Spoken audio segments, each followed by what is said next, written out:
what we are seeing is all of the things that Trump is talking about is strengthening the dollar, because dollar inherently is, is seen as a safe haven asset. Right. So whenever there is uncertainty, people buy more and more dollar. So this is the trend that we could see. Dollar would in dollar, the value of dollar will increase, and the value of peso or any other currency, including rupee, will, China is the elephant in the room. China is one country that Trump tried to deal with in his first term but couldn't. Yeah. There was a tariff war that happened between US and China, but the result of the war, a lot of people say, a lot of experts say, was not in favor of US. When Donald Trump first spoke of tariffs and imposing tariffs on his trade allies, everyone thought he was bluffing. But just 2 weeks into the inauguration, and US President Donald Trump has managed to impose 25% tariff on Canada, Mexico, and about 10% tariff on China. To talk about what and why he has chose this time to impose tariffs and what's next, we are joined by Indian Express's principal correspondent, Ravi Dutt Mishra. I am Flora Swai, and you're watching this discussion on the official YouTube channel of the Indian Express. Hi, Ravi. Hi, Farah. So, Trump it's just been 2 weeks, exactly 15 days. Yeah. And apart from signing a slew of executive orders with respect to the United States, he has managed to trigger the tariff war. Canada and Mexico have sort of retaliated. Why now? I mean, there are 5,000 things that Trump can take care of internally in his own country. Yes. But what is the point of waging this trade war with the top three trading allies that the United States has? Okay, so Trump has always been a fan of tariffs. He thinks that tariff is the solution to bringing back manufacturing jobs, investors, and everything that is wrong with the current situation. Correct. But at the moment, he has the political mandate to do it. He tried imposing tariffs on China and a number of countries in his first term. That did not really work out for him. Now he's doubling down. So one of the reasons that Trump has found favors in the Rust Belt, which is Michigan, Pennsylvania. and a number of such states, is that those are the areas specifically where job losses happened, manufacturing job losses happened, particularly because of China's imports. So now those are the people who are propping up Trump, and Trump is now pretty much doing what those people want. So this is all about America first, making America great again, and keeping the jobs at home mostly. Exactly. And that's why he keeps on talking about the illegal aliens and all of that. Yes. So at this point of time, this is where we have reached. But what's next? Because the implications are major. Geopolitics is one thing, but as I keep on reiterating, geoeconomics is a broader aspect of it. Now tell me what happens next, because prices will rise everywhere, be it in Mexico, be it in Canada, be it in United States itself. So how do you see prices getting jacked up? So up until now, we thought that these tariff threats are negotiating chip, but now this is official. He has signed an order.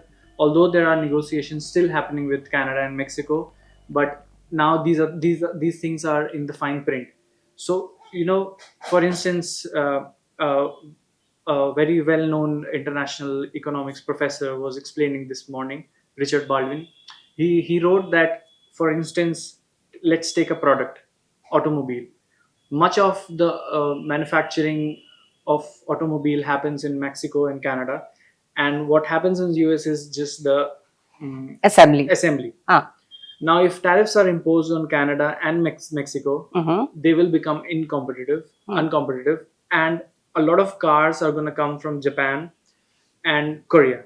So now and Germany. So now he will have an added incentive to prevent those cars from coming into US. So this is how tariffs have a knock-on effect.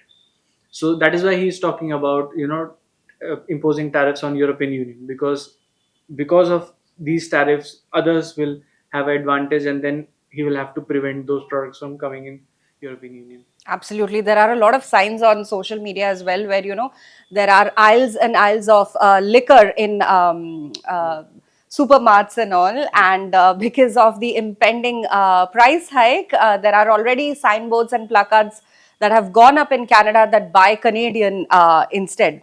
At the same time, I want to talk money in the sense that how do you see the stock markets reacting to this? Okay. So as far as the stock markets are concerned, they do not like uncertainty. That this is the first lesson you learn when you're studying stock markets. This is what every investor understands very well. The stock markets do not like uncertainty. And Right. what Trump is doing right now is creating a lot of uncertainty because we first thought that there might not be a retaliation.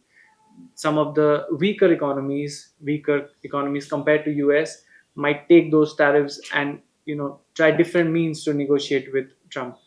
But it could be the political situation in Canada or in Mexico. Trudeau has decided to retaliate. European Union may also retaliate. China at the moment has not given out his its plan of action, but they might also retaliate.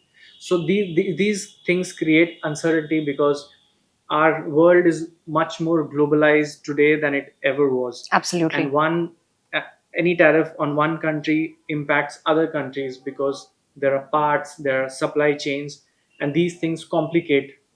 Tariffs complicate the whole structure. Absolutely. I also want to ask you what happens to peso, yuan, and the Canadian dollar now with respect to the American dollar? What we are seeing is all of the things that Trump is talking about is strengthening the dollar because the dollar inherently is seen as a safe haven asset. Right. So whenever there is uncertainty, people buy more and more dollar. So this is the trend that we could see. Dollar would in dollar the value of dollar will increase, and the value of peso or any other currency, including rupee, will weaken over time. Absolutely. You mentioned about China, and like I said in the beginning of the conversation, that Canada has already retaliated. Mexico is weighing its options. China is surprisingly very quiet. Is this the lull before the storm? How are they bracing for impact? China is the elephant in the room. China is one country that Trump tried to deal with in his first term but couldn't. Yeah. There was a tariff war that happened between US and China, but the result of the war, a lot of people a lot of experts say, was not in favor of US Yeah. because they both the countries were on the negotiating table, and US had said that China is supposed to buy about $200 billion of US products by the end of 2021. Right. China did not buy even half of it. So all of his antics, all of his negotiating tactics fell flat when it came to China. Right. So China is keeping the card very close, Mm-hmm. and we do not exactly know how China is planning to retaliate. But what we can say at the moment is China has decided to take US to WTO. Hmm. Everybody knows that WTO is not functional at the moment, but Mhm. it is perhaps a sign that they believe in the liberal world order and they perhaps want to replace US as one. Absolutely. But it's not looking pretty. I think it will get ugly. Of course, when it comes to China, Trump has an axe to grind. Not only that, this is one thing that he couldn't do in his first term. Right. The treasury secretary, the commerce secretary, everybody who Trump has hired Hmm. are China skeptics. Mhm. They do not have a easy tone on China. They have talked about tariffs multiple times. They have even talked about China being a currency manipulator. So Mhm. there are a lot of preparations that might be going on both the sides. We're yet to see what exactly happens, but there absolutely is a chance of a full-blown tariff war between US and China in the coming days. Absolutely. And how do you see India featuring in all of this? If you had to cite one major advantage and one major disadvantage for India at this point, what would you say those be? So I was talking to an exporter yesterday, and he said, he has a couple of plants, one in China and one in India. Mhm. There are a lot of orders coming in India only because of the fact that these tariff announcements have created a lot of uncertainty. US corporates do not want to risk all of their eggs in one basket. China is the manufacturing hub of the world. Those things are proven. Those things are there. But a significant diversion of investments, diversion of money is happening in China, and a portion of it might come to India.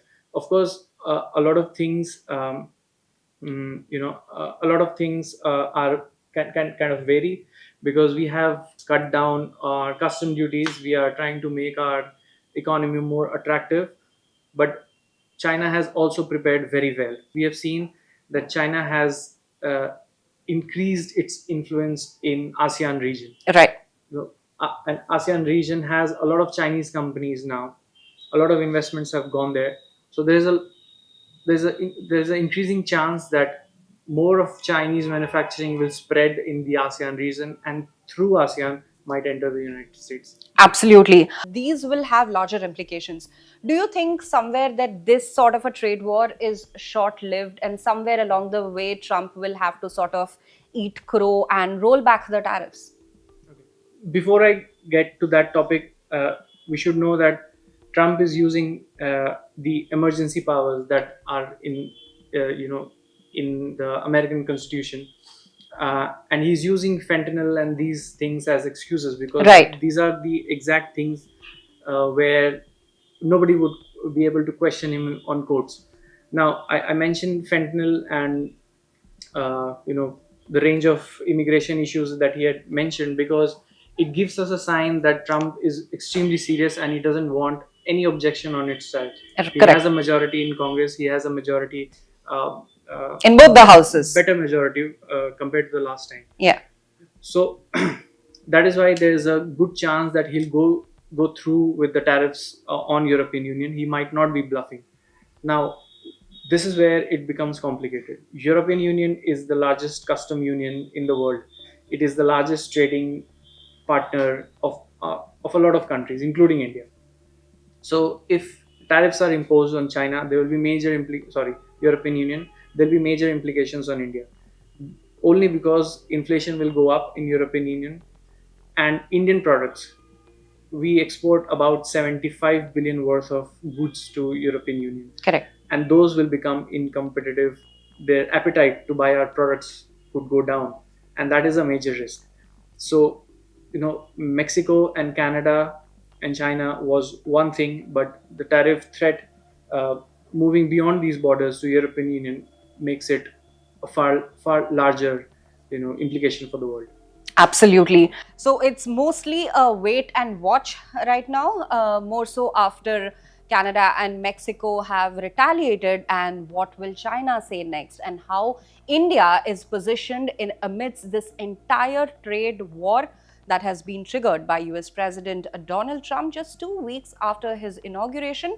That was Ravidat Mishra with me. I'm Flora Swai, and you are watching the official YouTube channel of the Indian Express. Please stay tuned for more updates on the tariffs and Trump and the White House.